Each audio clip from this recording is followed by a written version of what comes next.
Hello. So, in this video, ipapakita ko sa inyo kung paano mag-multiply ng fractions. Okay. So, ang rules sa pag-multiply ng fraction ay i-multiply lang ang numerator to numerator, then denominator to denominator. Okay. So, yung numerator, ito yung number na nasa itaas. Okay. Yung denominator, ito yung number na nasa ibaba. Okay.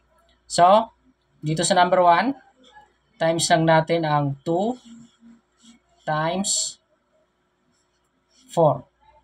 Okay? Numerator to numerator. Over.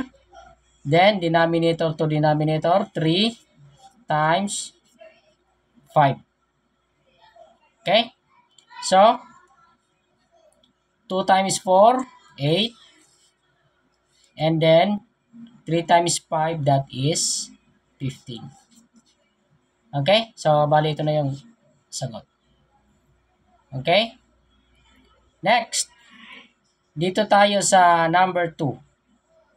Okay. So, sa number 2, again, 1 times 2 over 5 times 5. Okay? So, 1 times 2, that is 2. And then, 5 times 5, that is 25. Okay? So, ito na yung sagot. Okay?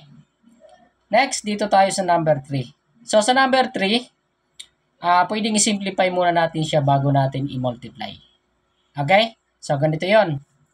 3 divided by 3, that is 1. And then, 9 divided by 3 is 3. Okay? So, lagay natin dyan 3. Okay?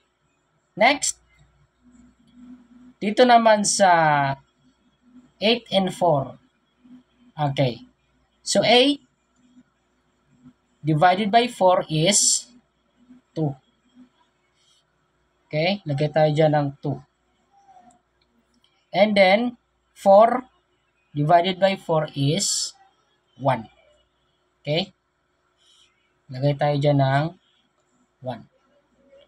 So, bali, ang ating i-multiply na lang ay, ang ating ita-times na lang dyan ay ang 1, 1, 2, and 3. Okay? So, ibig sabihin, 1 times 1 over 3 times 2. Okay?